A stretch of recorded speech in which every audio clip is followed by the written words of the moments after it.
दोस्तों, क्या आपने कभी सोचा है कि कचरा कहाँ जाता है? जी हाँ दोस्तों, हम कचरे की ही बात कर रहे हैं। इंसान जिन चीजों का इस्तेमाल करते हैं उनके द्वारा जो कचरा इस दुनिया में फैलता है उसका क्या होता है? आखिर ये कचरा जाता कहाँ है और उसे कैसे रिसाइकिल किया जाता है? अगर दोस्तों हम आपको ये कहें कि 2017 तक इंडिया का ही नहीं बल्कि पूरी दुनिया का कचरा चाइना खरीद रहा था, तो क्या आप इस पर विश्वास करेंगे? वैसे दोस्तों, चाइना वही काम करता है जिस पर किसी को विश्वास नहीं होता, और यही ओवर स्मार्ट प्लानिंग चाइना को मुश्किल में डाल देती है। आज हम आपको बताएंगे कि चाइना कचरे को दूसरे देशों से क्यों खरीदता है और कैसे उससे अरबों रुपए कमाता है। तो चलिए शुरू करते हैं आज के इस वीडियो को। दोस्तों, एक बहुत बड़ा ट्रैश क्राइसिस शुरू हो चुका है। जी हाँ दोस्तों, आपके घर से निकलने वाला कचरा अब रिसाइकिल नहीं होगा। ऐसा क्यों हो रहा है, इसका जवाब जानने के लिए 15 से 20 साल पीछे चलना होगा। जिस तरह आज पूरी दुनिया उनके घर से निकलने वाले कचरे को कौन रिसाइकल करेगा जैसा सवाल पूछ रही है, वैसा ही आज से कुछ साल पहले भी यही सवाल लोगों के मन में उठ रहा था। तब पूरी दुनिया कचरे से ऐसे बड़े प्लांट को चाहती थी जहां कचरा रिसाइकिल हो सके। इसलिए चाइना इस काम को करने के लिए सबसे आगे आया और उसने दुनिया का सबसे बड़ा रिसाइकिल प्लांट अपने देश में लगाया। लेकिन कैसे? दोस्तों, इसकी शुरुआत आसान नहीं थी। चाइना अपने यहाँ रिसाइकलिंग प्लांट लगाता उससे पहले तक वेस्ट कंट्रीज में रिसाइकलिंग प्रोसेस को एक्सप्लेन करना शुरू हो गया था। गली मोहल्लों में अलग अलग डस्टबिन लगाए गए थे। लोगों को जागरूक किया गया ताकि उन्हें यह बताया जा सके कि उन्हें कौन सा कचरा कौन से रंग के डस्टबिन में डालना है। लोगों को जागरूक करने के लिए कई तरह के एड्स भी चलाए गए। टेलीविजन, रेडियो, हर मीडिया प्लेटफॉर्म का यूज किया गया, जिससे कचरा इकट्ठा हो जाता था। फिर इस कचरे को मटेरियल रिकवरी फैसिलिटी में भेज दिया जाता था, जहां पर कर्मचारी इस कचरे में से प्लास्टिक की बोतलें या डब्बे अलग करते थे। इसके बाद कचरे का ढेर हाइड्रोलिक मशीनों में जाता था, जहां पर हाइड्रोलिक मशीन कचरे के बड़े बड़े बॉक्स बना देती थी। फिर दुनिया भर में मौजूद छोटी छोटी रिसाइकलिंग कंपनियां इस कचरे को खरीदती थी। लेकिन उस वक्त इस कचरे की इतनी वैल्यू नहीं हुआ करती थी। वैल्यू तब हुई जब चीन ने कचरे की दुनिया में कदम रखा। उससे पहले तक चाइना एक मैन्युफैक्चरिंग बनाने की तैयारी कर रहा था।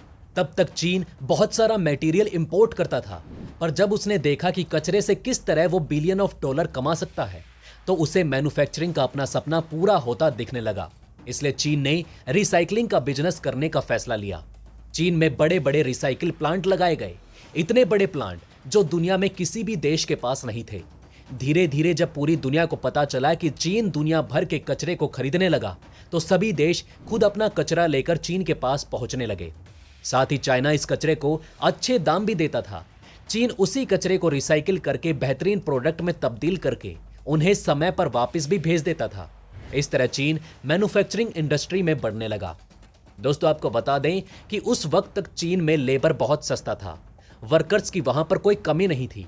इस वजह से चीन थोड़े इन्वेस्टमेंट से कचरे को रिसाइकिल करके फिर नए प्रोडक्ट बनाने में लगा हुआ था। पर ऐसा करके एक ऐसा वक्त आ चुका था जब पूरी दुनिया का 70% कचरा चीन के पास पहुंचने लगा। इस बात का अंदाजा इससे लगा सकते हैं कि 2016 में यूनाइटेड स्टेट ने 7 मिलियन टन कचरा रिसाइकिल करने के लिए चीन को भेजा था। चीन ने तब तक रिसाइकलिंग की दुनिया में एक अलग ही मुकाम बना लिया था। अब चीन जिस पानी के जहाज से फिनिशिंग प्रोडक्ट को दुनिया भर में बेचता था, उसी पानी के जहाज में उस देश का कचरा वापस चीन में जहाज की मदद से आ जाता था। इसके बाद उसे फिनिश प्रोडक्ट बनाया जाता था, जिससे चीन दूसरे देशों में बेचता था। चीन दोनों तरफ से पैसे कमा रहा था। इस तरह से चीन ने पैसा तो बनाया, लेकिन साथ ही साथ प्रोडक्ट के जरिए पूरी दुनिया में मार्केट को भी कैप्चर कर लिया। कुछ साल पहले तक वेस्ट कंट्रीज कचरे को रिसाइकिल करने का काम करते थे, लेकिन चीन के आते ही बहुत सारे रिसाइकलिंग प्लांट बंद हो गए थे। वेस्ट कंट्रीज की सबसे बड़ी मजबूरी थी, कचरे के रिसाइकलिंग के लिए कोई बड़े प्लांट नहीं लगाए गए थे। हमेशा से ही छोटे लेवल पर ही रिसाइकलिंग का काम चलता रहा। इन सभी बातों से आप खुद ही समझ सकते हैं कि पूरी दुनिया के कचरे को किस तरीके से और कैसे चीन हैंडल कर रहा था। लेकिन इसी बीच चाइनीज फिल्म डायरेक्टर जुविलियन वोंग ने रिसाइकलिंग प्लांट पर एक छोटी सी डॉक्यूमेंट्री बनाई। इस डॉक्यूमेंट्री का नाम था प्लास्टिक चाइना। दोस्तों, आपको यकीन नहीं होगा कि इस डॉक्यूमेंट्री में कुछ ऐसा दिखाया गया जिसने बिलियन डॉलर की चाइनीज रिसाइकलिंग प्लांट को खाक में मिलाकर रख दिया। दरअसल इस डॉक्यूमेंट्री में एक छोटी सी बच्ची को दिखाया गया जो कि उस रिसाइकलिंग प्लांट में रहती थी। साथ ही साथ चीन के रिसाइकलिंग प्लांट का सच उस डॉक्यूमेंट्री में दिखाया गया था। वहां के हालात कितने खतरनाक और खराब हैं उस छोटी सी डॉक्यूमेंट्री फिल्म ने पूरी दुनिया में हड़कंप मचा दिया। लोगों ने यहां की तस्वीरों को देखा तो उनका दिल दहल गया। इस डॉक्यूमेंट्री ने बहुत सारे अवार्ड जीते, लेकिन चीन ने इसे बैन कर दिया। जी हां दोस्तों, क्योंकि चाइना नहीं चाहता था कि उसके देश की बदनामी हो। लेकिन तब तक बहुत देर हो चुकी थी। जब यह सच पूरी दुनिया के सामने आ गया तो पूरी दुनिया में एक आवाज उठी। चीन के इस काम की बहुत बदनामी हुई। आखिरकार चीन के प्रधानमंत्री शी जिनपिंग ने रिसाइकिल प्लांट के ऊपर एक बहुत बड़ा कदम उठाया। उन्होंने 2017 से वर्ल्ड ऑर्गेनाइजेशन में जाकर यह घोषणा की कि दुनिया भर से आने वाले इस तरह के खतरे को बिल्कुल भी रिसाइकिल नहीं करेंगे। इसमें कॉटन, पेपर और प्लास्टिक शामिल होगा। चाइना ने इसे ऑपरेशन नेशनल शोल्ड नाम दिया।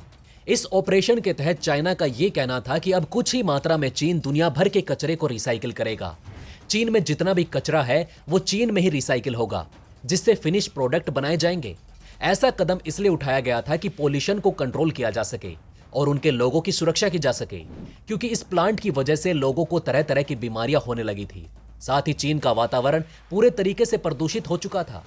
अचानक हुए इस फैसले से पूरी दुनिया में हड़कंप मच गया, क्योंकि जिस कचरे को चीन $300 में खरीद रहा था, अब उसकी कीमत $40 अमेरिकी हो गई थी। इसके साथ ही जो भी कचरा रिसाइकिल होने के लिए आएगा वो पूरी तरह से साफ होना चाहिए। अगर उसमें थोड़ी सी भी गंदगी दिखी तो दोबारा चीन उस देश के कचरे को रिसाइकिल करने के लिए नहीं आएगा।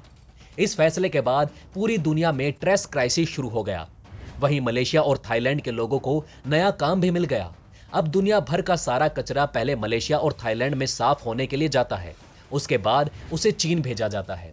मलेशिया और थाईलैंड सिर्फ ऐसा कचरा चीन को भेजते हैं जिससे चाइना के वातावरण को नुकसान ना हो। चाइना के इस फैसले की वजह से दुनिया के बड़े बड़े देश कचरे को साफ करने के प्लांट में इन्वेस्ट कर रहे हैं। इसके साथ साथ आज पूरी दुनिया में बहुत बड़ी परेशानी खड़ी हो चुकी है, वो है इंसानों के द्वारा यूज करने के बाद कचरे में तब्दील हो जाने वाली चीजों की। तो दोस्तों, कैसी लगी आपको आज की हमारी ये वीडियो, हमें कमेंट करके जरूर बताएं। साथ ही अगर दोस्तों आपको ये वीडियो अच्छी लगी तो लाइक करना ना भूलिएगा। वहीं अगर आप हमारे चैनल पर नए हैं तो चैनल को जरूर सब्सक्राइब करें। धन्यवाद।